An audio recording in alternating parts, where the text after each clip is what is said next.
life, shit that happened to us on a daily basis. We talk about it. We spill all our beans, our ups and downs, our heartbreaks, our highlights, our lowlights, everything in between.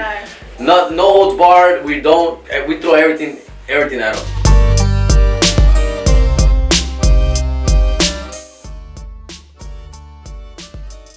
We're here at the Laugh Factory in downtown Long Beach. I'm here with the headliner, Jerry Garcia. So, I'd love to come see your show, and thank you so much for allowing me to be here with you. We're backstage in the green room right now, and he's on my new segment of 5 questions in 15 minutes. Okay, cool. So here we go, all right? I'm going to speed through 4 and take my time on the last one. Oh, man.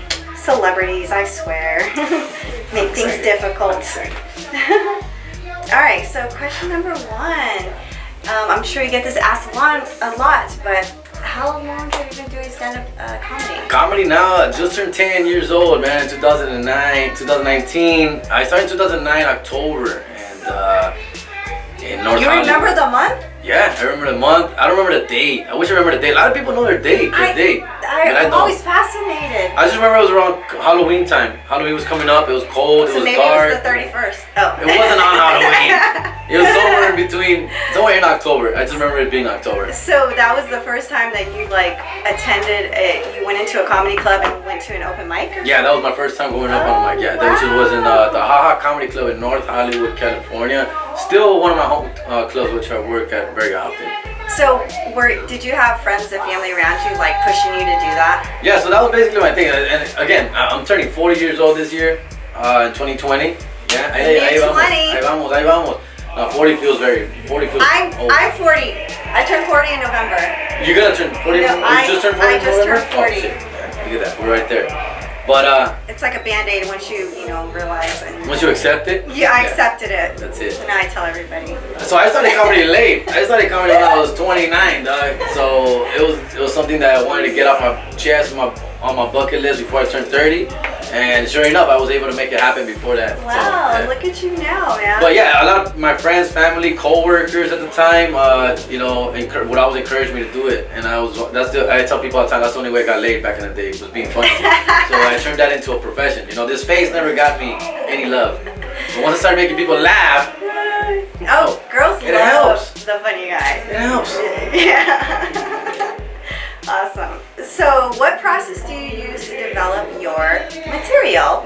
I really just try and dig into my real life, to my day-to-day life. I try and be as sincere and honest as possible on stage, which makes it a lot harder to write material because obviously not everything's funny. We also got some real shit to deal with, right? So, but I get it all from real life. If you ever hear my set or my comedy on HBO or YouTube or Netflix, please check it out. You'll hear me just talk about my kids, my adventures, my baby's moms, my dating life, my upbringings. That's what you're gonna get. Baby's moms? Baby's mamas, plural. No. Plural, yeah, they come in groups now, in bunches. Like lettuce. Yeah, congratulations on that though. I heard you have beautiful boys. 3 beautiful boys. And you have a set of twins, right? No, they're not twins. They look alike. Really? No, they're not twins. Don't you call them twins? They just look alike, but they're not twins. Okay. Yeah. They're just dark and darker, but no. The one is 12, 11, and then the last one he's like 4. Aww. I met him last year. Cute. So he's available, ladies. Back to square one. Yeah, back to square one. Okay. Yes. He's Unfortunately, I've been available for the last 13 years, actually. Okay. Well, I want to know more about, your American Wannabes podcast. Okay. What's up with that? You got he's part of a 3-man crew. Well, yeah, I'm pretty much held under hostage. I've been trying to quit that thing for a couple of years now. No, it's a really fun podcast that my boys and I, Jesus Sepulveda, Christian Zaragoza, and myself, we kind of started comedy together. We all pretty much started around the same time. Oh, wow. Doing comedy, and so we've been friends for a very long time, actually, about 8 years now. And a few years ago, we had the opportunity to do a podcast together through a media company, and they saw something in us, and we kind of were excited to get together and And shoot, I don't know if I can say bad words, but shoot the shit. You can say bad words. Shoot the shit. I'll bleep them out. No, I'm just kidding. I won't bleep them out. Yeah, and American Wannabes podcast. It's on iTunes. It's the greatest. We have a lot of fun. We have tons of followers. You guys do stories. No, it's not even stories. It's real life shit that happened to us on a daily basis. We talk about it. We spill all our beans, our ups and downs, our heartbreaks, our highlights, our lowlights, everything in between. No holds barred. We throw everything at them. So every time. We're very passionate. What inspired that name? American Wannabes. That one, I gotta give credit to Christian Zaragoza, one of the guys on the show. We're just spitballing a bunch of names out there, and he shot out American Wannabes, and it just stuck. We're literally Latinos living in America. We don't get looked at as Americans, right? We're just looked at as American Wannabes, and that's kind of how it grew. And I thought it was the perfect title for our name, because that's literally we are. We're all American. We're all born. All three of us were born here. But none of us see us or treat us like Americans. We're all just American wannabes. And do you guys have a website for the podcast? I don't know about the podcast. Because I found a bunch of information about it. We do? Yeah, there's you guys have all the stories, and it looked super funny. As we do have a website, AmericanWannabes.com. Okay. AmericanWannabesPodcast.com. Okay. Yeah, go check it out, guys. It looked really, really funny. Okay, so I want to ask you a question that hopefully nobody's asked you before. Where were you when you found out you were getting your own HBO special? Where was I when I was... Damn, that's a good question. Thank you. Yeah. You don't remember? Not you don't remember specifically. The date you started comedy? I remember the day I started comedy 10 years ago. The HBO special, obviously, okay, so we filmed it in November. See the thing is what happens there, Angee, is that there's a lot of back and forth. There's emails, there's meetings, there's phone calls, there's a lot of flirting going on with these people, right? Oh, we're interested. We're gonna keep our eye on you. We see you're doing great. We think you're funny. But there's a lot of that going on. And then eventually, one day they offer you, well, this is what we got. This is what we can offer. This is the money we have for you. This is what we can offer. Will you accept it? That day, I don't remember the exact date, but there was a lot of back and forth leading up to that. I was very blessed. You try not to get too excited about the moment, right? So you kind of just let it happen. So did you get the news in an email? Where you were like, all right, this is it. I'm gonna open this email. It was a phone call, but there was emails involved, but it was a phone call by the producer of HBO Entre Nos series called Edwin Licona. Very, very great man, and this guy, he's the one that he's pretty much funding this whole thing with HBO, and he took a shot at me, and he saw me, and he's like, yo, we got to do something with this guy, man. Awesome. But again, there was a lot of flirting. He would come to my shows like tonight. He would just see me, say what's up, hey man, very funny. We'll be in touch. We're gonna be talking soon. Phone call, text, yo, let's have lunch, let's have a meeting. It's like dating somebody. It is literally like dating somebody, and then finally they tell you, you can have me. You can have all this. Nice. Well, that sounds interesting. So you guys, if you're an up-and-coming comedian. Please don't ever give up. Yeah. It's amazing, man. What I've been through, man, the last 10 years, it's been amazing, man. I've been through a divorce, a side baby, have to quit my job, just touring, heartbreaks, get cheated on, I did everything. And all that stuff evolves into a stage to make fun of. And those are where the best jokes come from, exactly. I'm sure. It's relatable stuff. And, we all go through ups and downs, so your shit is really funny. I love hearing about your crazy life. Have you even seen the HBO special, Angee? You haven't even seen it. I don't have HBO. I knew it! Mexicans do not have HBO. I haven't even seen Power. That's Everybody the problem. keeps telling me. Which is why my check hasn't cashed. Not enough people have watched it. That's probably true. I got my YouTube channel. Have you seen it on Netflix? I have seen your Netflix. Yes, I have. Whose account are you using? Okay. Anyway, what? Whose account are you using?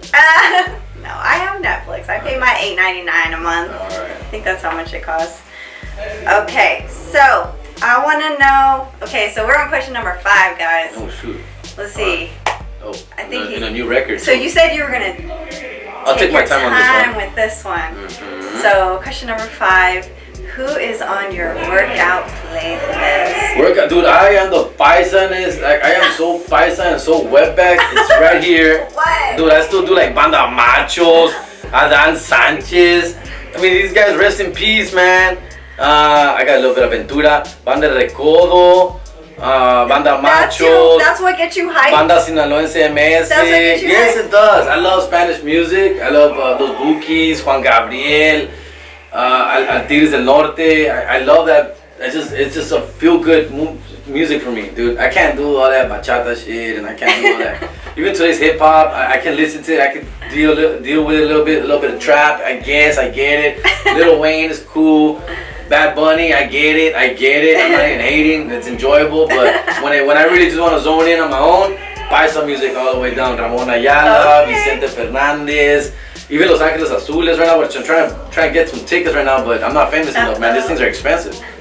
So are you one of those cars that's bumping down the street? I don't bump the music, It's Angie. like I'm a U.S. citizen also. I was actually born here. But no, I mean, I don't bump it all out. I just enjoy it. I listen to the lyrics.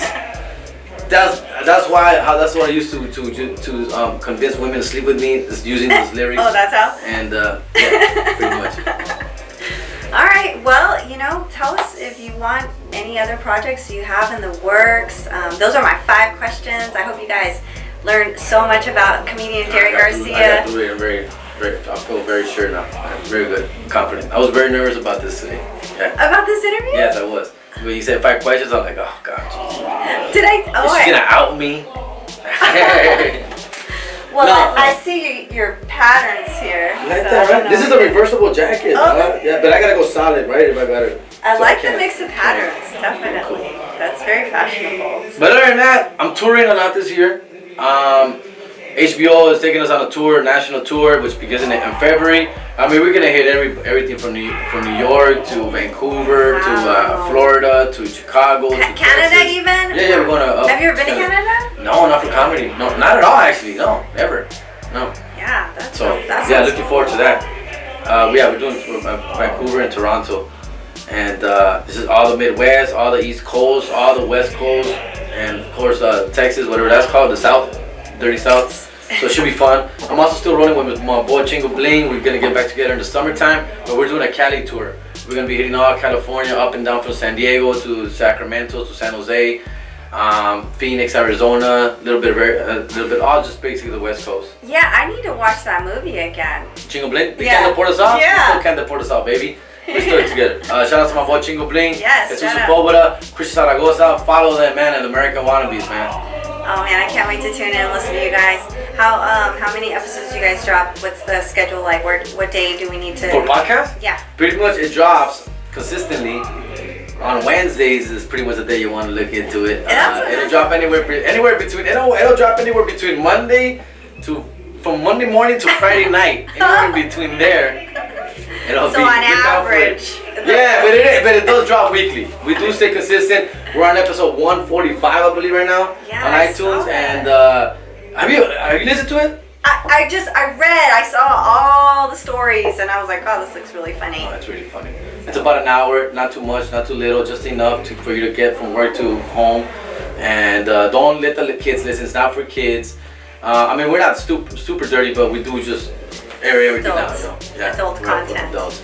And but yeah, I don't even let my kids listen to it, man. So it's not even that kind of show. Awesome. All right, you gonna stick around? You gonna watch the show? Or what? Of course, I'm gonna stick around. The packed house out there, Long Beach. Thanks for showing up, man. It's been amazing. It's been. You could look me up, comedian Jerry G Instagram. Follow him on Instagram. Please, I need the followers. Yeah, definitely. Thank you so much for letting me come through and talk to you tonight. Thank you for having me. Yeah, no. So this was 5 questions with comedian Jerry Garcia. I'm gonna let you go.